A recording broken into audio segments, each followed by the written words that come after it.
Welcome to the Prodigal and the Priest podcast, a podcast about faith, sports, and two friends from different cultures. Here are your hosts, Joey Scansella and Father Paul Bechter.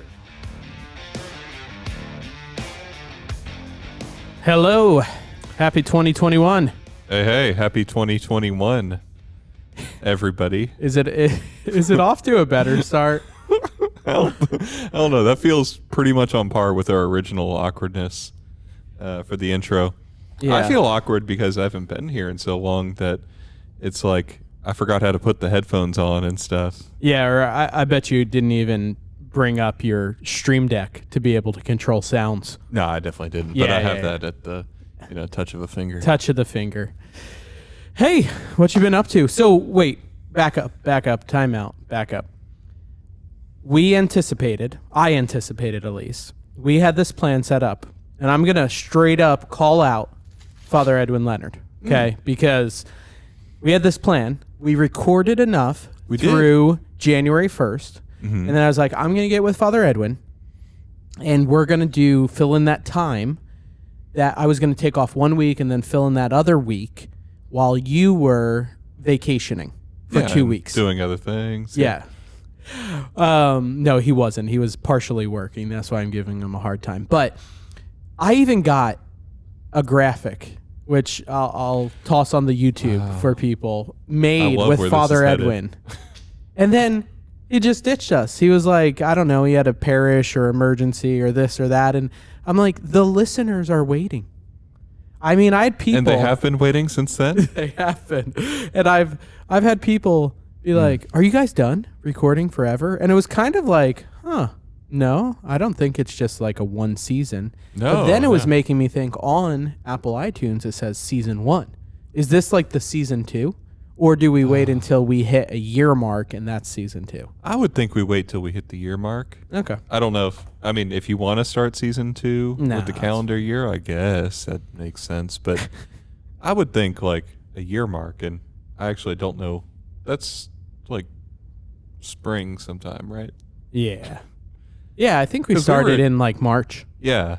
Right after March or April. Yeah, March or April. Right after. Yeah, the we pandemic. had some pandemic for a good while before we got into this. We have in our world in general had it for a good while. So 2021, welcome to all our listeners. I mean, first and foremost, thank you. You know, it was really affirming from people, though, that actually reached out and be like, wait, are you guys done? Are you guys going to record more? Because, I mean, we always joke our moms are our 2 listeners, but we know a lot of you do listen, and we want to thank you for that. And we thank you for your support, and we're just happy to be doing this. And your prayers, your questions, keep them coming. All of it, yeah. It's going great. So I thought this episode, your donations, your what's that program called where we're trying to where we have like subscribers, not subscribers. What is it? Like a premium? Yeah, all the people do it. We do it for one of our fantasy football. It's called a Patreon. We should get a Prodigal and the Priest Patreon. I was blanking on Patreon.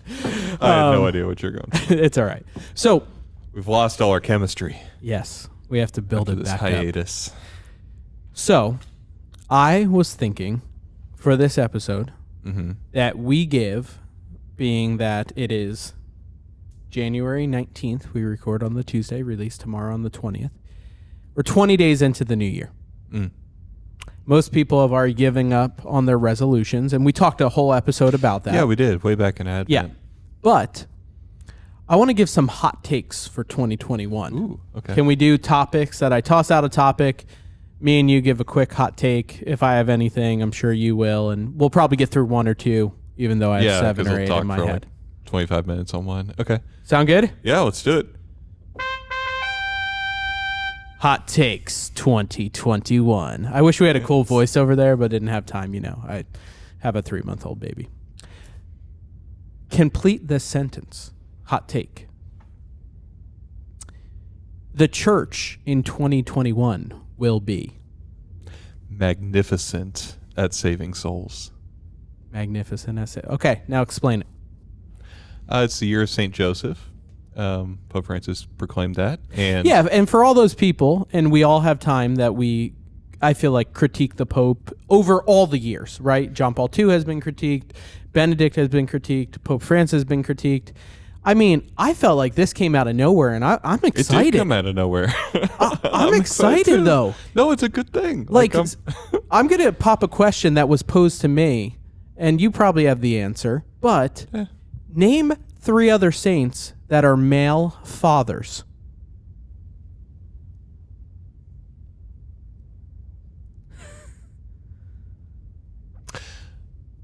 St. Teresa's dad. Right. Okay. So I had St. Joachim. Oh, okay. That's kind of cheating because it's still Holy Family-ish. Like, extended Holy Family, Holy Grandparents. Wait, St. Joachim has to be like, okay. And then the other one I said, which is a debatable one, but like somebody like a St. Peter, who we don't really know the background fully, but it's like maybe married, maybe family. But we know he had a mother-in-law, right. But we don't know of any children. Exactly. Like, that was a great question. I was so thrown off. That is a great question. And yeah, I could come up with one. I still can't remember his name. There you go. And it's so important. Louis. St. Louis? No, that's his name. Oh, okay. St. Teresa's dad. Oh, I was like, okay. Louis Martin. It's so amazing for the church to honor St. Joseph in that way. Like, think about that. We, 2 brilliant minds here, could barely think of 3 other people. This combined IQ. Probably 150 or higher. This is a big deal for the church. Yeah. No, I'm excited about it. I don't know if I talked about this before, but like St. Joseph has always been one that I wished I had a deeper devotion to, and I see this as a real opportunity. Like, I've prayed the Litany of St. Joseph every Wednesday for several years now. That started to be a thing, and I like that. I kind of prepare a little bit more for his 2 feast days. I like that, but yeah, I think it's a real opportunity. So that's the first thing that came to mind in this hot take, and also I use the word magnificent. Magnificent does have to do with a certain generosity. That's really more like magnanimous, but I'm going to make the 2 fit together. And I think that word generosity or the impossible one to say, magnanimity, or even magnificence, I think that's a good kind of virtue to look towards, because people are, it's been a year now, a year of 2 weeks, right? To flatten the curve. And people are thoroughly isolated and depressed and anxious, and all the things that were more acute early on, I think, are still there with us, but they're just kind of this like dull, like painful reality. And so it's going to take a certain generosity, magnificence, magnanimity on the part of the church, which is all of us who are missionary by nature, to go out and to find these people and to bring the gospel into their lives and give them hope. So yeah, I hope that the church is magnificent in that way, in saving souls, and that St. Joseph can be our patron. That's my hot take. Boom. And I think that I will just echo what we've said before. In 2021, the church will be smaller but more faithful. All right, hot take number 2. So I don't know if you heard about this story while you were on vacation. I can't imagine you not, but there was a representative who delivered the opening prayer to Congress. Did you hear about this story? There's a lot that's happened politically since. This was around what day? I'm gonna look. January 3rd-ish time. Oh. No, I don't know if I did. Oh, you're gonna love this. So he delivered this opening prayer for the 117th Congress and got quite a bit of backlash, especially from Christians, because he ended his prayer trying to be gender neutral by saying, "Yeah, okay, amen." I did hear about this. And a women. Yes. So my next question, hot take, is: if you met this representative face to face in 2021, what would you say to him? Just give him the judgy look. Like, come on, bro. Like, really? If it's not sacrilegious, it's tacrilegious. Oh, bam! I don't even know what I have. Like, but that was just I'm giving you a celebration. Yeah, we need a. I don't know if I have a. Yeah, we need to get that on there. Little drum thing. When you heard that, were you just? Isn't that so funny how low our IQs have become to think like, oh, just because it says the word like he men, wasn't serious. No, in thinking that it was a gendered term. No, right? Yes, he was because it's got men in there. Yeah, like I've seen all women.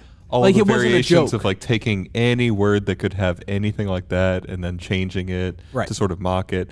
I never actually heard his prayer. I just saw the headline and read really a little bit about it. Yeah. I think he invoked all sorts of non-Christian deities in there, didn't he? Yes, non-Christian, and there's a lot of gender-neutral things going on, and so there's a what's his name? The guy who teaches at Boston College.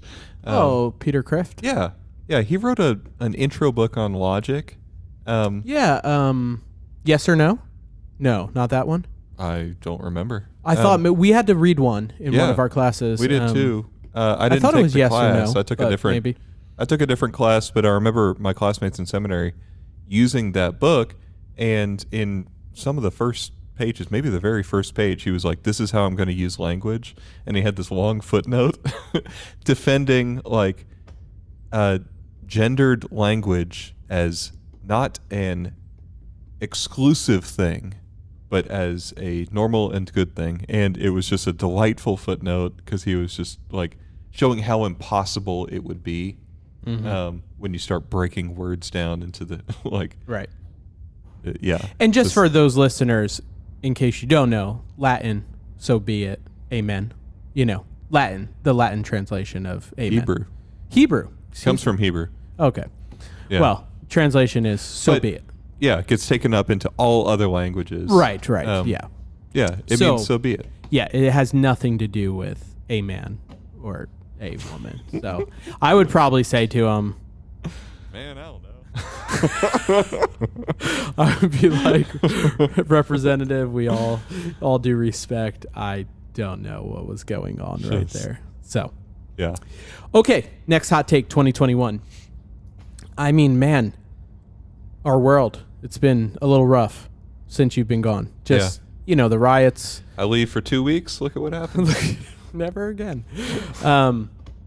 All those people lacking hope in 2021. Your hot take to them. All those people lacking hope. Especially in our government, the riots, whatever political spectrum people are coming from. I mean, really our world. They're looking at the virus. They're looking at the arguments that is so divisive, right? Somebody said the issues that we're facing economically is going back to things of FDR's time. Yeah. And then racially, we're looking at same things as like the tension as Lincoln's time. That's what right now, and then, what's that? We had a pandemic on top of it. Yeah, there's a lot. So that's, what do you say to that person lacking hope? Yeah, I was actually trying to look for the first reading from today, but I'm slow at using computers. Because I know the gospel was from Mark. And it said, essentially, God made the Sabbath. It did. Yeah. Wait, why are you surprised? You were like, wait a minute, you knew what the gospel said? Oh, Hebrews 6. I was looking at Hebrews 5. Yeah, okay. There's actually a really nice line about hope in here. So, it's a very long sentence. I'm going to actually jump in there towards the end of it. So that we who have taken refuge might be strongly encouraged to hold fast to the hope that lies before us. This we have as an anchor of the soul, sure and firm, which reaches into the interior behind the veil where Jesus has entered on our behalf as a forerunner, becoming high priest forever according to the order of Melchizedek. It talks about the hope that lies before us as an anchor in the heavens. And I think that's really really good. So, like, when do you use an anchor? Okay, you could use it in the wind, I guess, but normally when you're on the water, when you want to anchor your boat, you drop the anchor down and it fixes in the sand sufficiently to prevent the boat from moving around a whole lot. You've kind of got these two realms of, like, what's going on the surface and what's going on deep down. Mm-hmm. And so I think the idea of our hope as an anchor for us in the heavens sufficiently ties together those two realms, right? Like, we are citizens of heaven, first and foremost. That's where we're called. That's our true home. That's our safe refuge, our harbor, all the things. Right. But that doesn't mean that we just pretend like nothing we do here is important, or that we don't try and fix injustices, that we don't involve ourselves in politics and try and make things better. Like, it's easy to throw up your hands in despair and say, well, my home's in the heavens. This doesn't matter anyway. It's just all going to crap. Or to forget about the heavens and to make everything imminent and here. And, you know, if we don't create a paradise here, there'll never be paradise ever. Like, this verse from Hebrews 6, and it's probably Hebrews 6 verse 20 or so, Hebrews 6 verse 19, somewhere in there. That, I think that really ties together the two things well, that we have every reason to hope because of what Christ has done and because of the foretaste of that salvation that he can give us right now, bringing interior freedom and peace in the midst of the storms of the world. But we have to be anchored in him for that to, I don't know, actually become a reality in our lives. Yeah. Otherwise we just get tossed around by the storms. Yeah. So early on in There the you go. pandemic, one verse came to me, very similar sentiment. I've shared it before, I shared it again. It's one of my favorite verses, 1 Peter 3:15. Sanctify Christ as Lord in your hearts, always be ready to give an explanation to anyone who asks you for the reason for your hope. We are the hope that carries on. I think it's because a lot of people, the reflection for me personally is that a lot of people, like you just said, they think one political leader can be the savior. One, vaccine can be the savior. Like, we have one savior. It's Lord Jesus Christ. He's won the victory for all. So, yeah, hot take. Boom. boom. All right. We're just That was marching loud. through these hot We're takes. just I didn't even expect us to get through two. We almost fell into the trap. We almost went into a whole episode on St. Joseph. Yes. Early on. Yes, that's right. Early on. Okay. Ready. Next one. Here we go. Hot take 2021. To all those worried or concerned as a faithful Catholic about taking the COVID-19 vaccine, your hot take is what to them? And I didn't save this for the questions edition because some people listen to this, some people listen to questions one. We may hit up on it on the questions one it's as well. important to hear. But I just think it's an important hot take because we've talked about it a lot at our parish. I want them to hear from. I'm going to give you all the clericalistic moment. Hear from the cleric here Full himself. clericalism in Like- the cassock. Yeah, that's with right. the mustache, the clerical mustache. Which you didn't even comment. I had already seen it. Okay, We've if you talked don't about know that what we're before. talking about on YouTube, I had shout out Lauren Eisenhower, former teen. She took, so we had a We initial have our little graphic. graphic, right? Yeah. Prodigal and the Priest graphic. Yeah, so we had an initial one that was made beautifully by Brittany DeMoy, very talented. And then I didn't want to bother her again, so we had a current teen who is awesome. She has a, I think, design thing called On This Rock. She does religious stickers and drawings and things like that. Awesome young lady. Definitely look her up and support her. She edited our graphic to take away Father Paul's beard, if you're not watching, and to put him in a mustache. And I mean, pretty accurate. Am I right? I mean, Pretty good. She did pretty good. She did pretty did. good. So, Lauren, thank you, first off. Second off, get back to studying in college. Okay, now go back. Your clericalistic moment. of telling everybody, hot take, That's Father really Paul on the very Catholic accurate. Church I just can't on the can't stop COVID-19 looking. vaccine. Yeah. It's a question I've had several conversations with people about. I think people are that there's all sorts of different opinions or like places where people can come from that'll make them hesitant about taking the vaccine. The church put something out from the CDF. It's very well done. It's correct. It's good thinking. On CDF. Congregation for the Doctrine of the Faith. Thank you. It's called A Note on the Morality of Using Some Anti-COVID-19 Vaccines. And they say that, look, in recent months, we have received a whole bunch of requests for guidance about this. Like, some of these vaccines, they say, employ cell lines drawn from tissue obtained from 2 abortions that occurred in the last century, back in the 1960s, which very rightly, raises red flags for people. Yeah. But they talk about like the actual science of it. Okay, so how closely are these prepared using those cell lines? Right. And they talk about the morality of it, and they come to the very correct conclusion that this is a sufficiently remote cooperation in the evil of those abortions, and there's a sufficiently grave reason for taking the vaccine that it is morally permissible. Yep. They do not say that you're required to take the vaccine, which Very I think good is very distinction. important. Yeah. Yeah. They do have a interesting little thing about like if you don't take the vaccine, then you have to, try your best not to become a vector of transmission or something. I forget where they put it. Vector. That's right. So like I gotta find a that little clip. thing like that. Make here that it into is. a drop. Here it is. Those who, however, for reasons of conscience, refuse vaccines produced with the cell lines from aborted feces, like they say, like this is a legitimate thing. You can, for a reason of conscience, refuse it, but then you have to do your utmost to avoid, by other means and appropriate behavior, becoming vehicles, not vectors, for the transmission of the infectious agent. Man.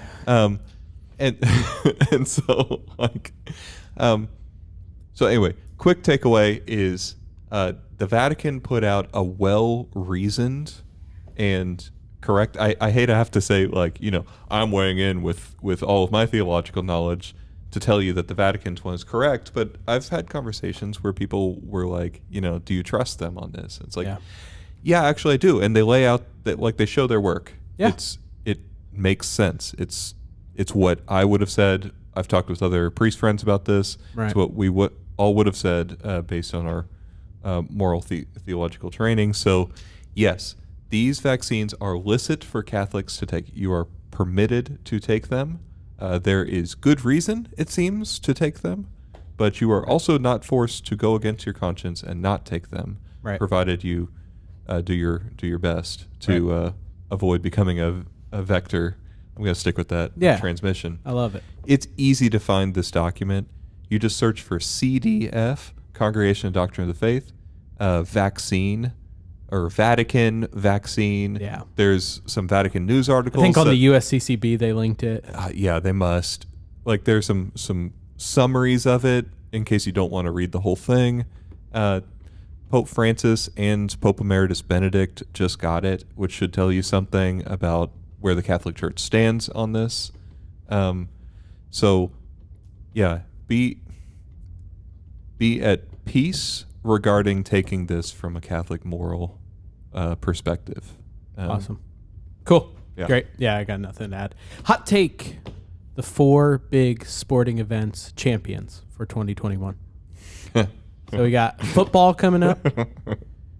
Okay. Football, basketball, baseball, hockey. Go. Okay. Football, I'm going to say the Buccaneers. Man, wouldn't that be Because so great? I think that would be so legendary. I'm not a Tom Brady fan, but Yeah, that would me be neither, so but- legendary if like this Ancient of Days quarterback Right. led this brand new team and just proved like definitively he's the GOAT. Okay. But the Chiefs will probably actually win. If Mahomes is healthy. If he's healthy. If he's Big healthy, I question. actually go Bills overall. Yeah, okay. Fair enough. Okay. Lakers. I don't like it, but they just look unstoppable. I'll go Brooklyn just to be different. Yeah, just because. Although I did say I think the Clippers could surprise them. If LeBron goes down, if one of those pieces goes down, you know what I mean? Like, he's delicate at this age. He does get like injured. Tom Brady. Yeah. No, Tom Brady was that. He's the plant man. He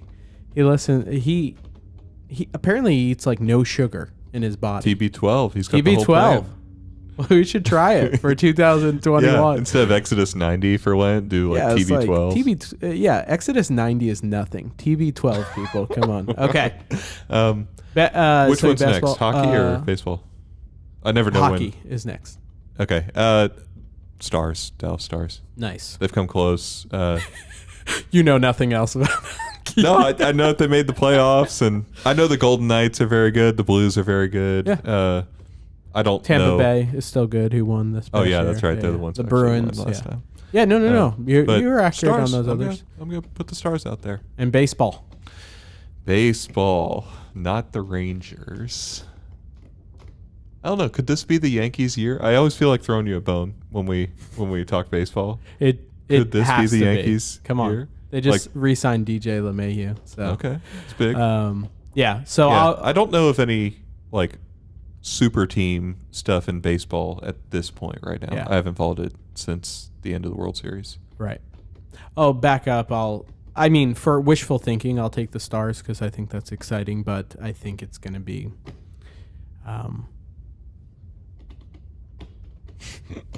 I don't know. Yeah, I go Tampa Bay or the Bruins or similar things. Or the Knights. It would be good to see Las Vegas. They've been in it a few years now, and it's like, oh, yeah. So, and then baseball, of course. I'm rooting for my Yankees, but I don't know.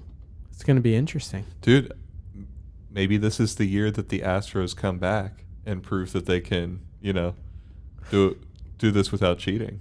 Yeah, maybe. It's very interesting. All right. Last but not least, hot take, right? 2021. Father Paul, in 2021, you desire... That was a poorly timed sip. Poorly timed sip from the Holy Trinity Seminary. Seminary mug. It's a pretty nice mug. Thank you. Yeah, what's your desire? I didn't say for church. I didn't say personally. You take it whatever way you want. People want to know you. Man, do I go like selfish and just say, I desire to shoot even par or something? Sure. Whatever you want. I'm not anywhere close to there. Whatever you want. What do I desire for 2020? You know what? I desire to go back to Bermuda to visit my parents because it's been like 2.5 years now. Normally I would go every year. I don't know how much longer they're going to be in Bermuda before they have to move back to the States. I couldn't go 2 years ago because I was assigned to St. Anne late in the summer and there wasn't time. I couldn't go last year because of the pandemic. It's been a long time since I've seen them. I was going to say, in Bermuda, when was the last time? I think it's been like 2.5 years since I was back there. So what do you do when you go back? Nothing. I go back. I stay at our house. Wait, you don't get a hotel? Come on. Sleep a lot. I go to church and help out with all the church things at the local parish. So they know you're a priest now. They're used to you. Yeah, my parents know that. You have to. Yes. I'll go to the beach and go swimming and go walk around on the trails and stuff and just see Bermuda. But it's going to be, whenever they leave there, it's going to be different to visit because then it will be like, why would I go? I would have to get a hotel, or it's kind of weird being a tourist where you grew up. So yeah, that's my wish for 2021 is that the quarantine lifts enough. It's been under a very strict quarantine this whole time, that it lifts enough that I can go back and visit. Awesome. Yeah, I just hope, I don't know. I hope for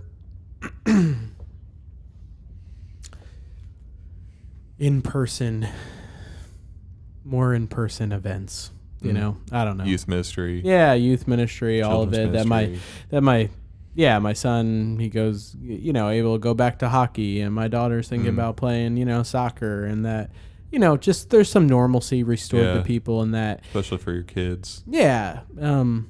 I'll just end by saying this. You know, we were dealing with the highest generation of anxiety and depression and any of that ever seen before this. You know, it's going to be years of work to come and get past this. But anything worth anything was work, right? The cross was work. Like what Jesus did was work. It makes it worth it. Yeah. That's all I got. Yeah. You got any closing comments? 2021. It's good to be We're back. We're back. Oh, go ahead. Go ahead. Closing comment. I actually had nothing to say. Great. Thanks. You let me hit the intro, and I thought you were whatever. So, hey, go ahead. It is good to be back. Yeah, it's good to be back. We love you all. We're so thankful for you guys. 2021 is going to be a great year. Magnificent. Great year. Year of St. Joseph. It's going to be awesome. Get into it. Yeah, subscribe to our YouTube page or like us on Apple Podcasts or whatever subscriber you do. And also, we just want to say on behalf of Joey Scansella, Father Paul Bechter, take care. God bless.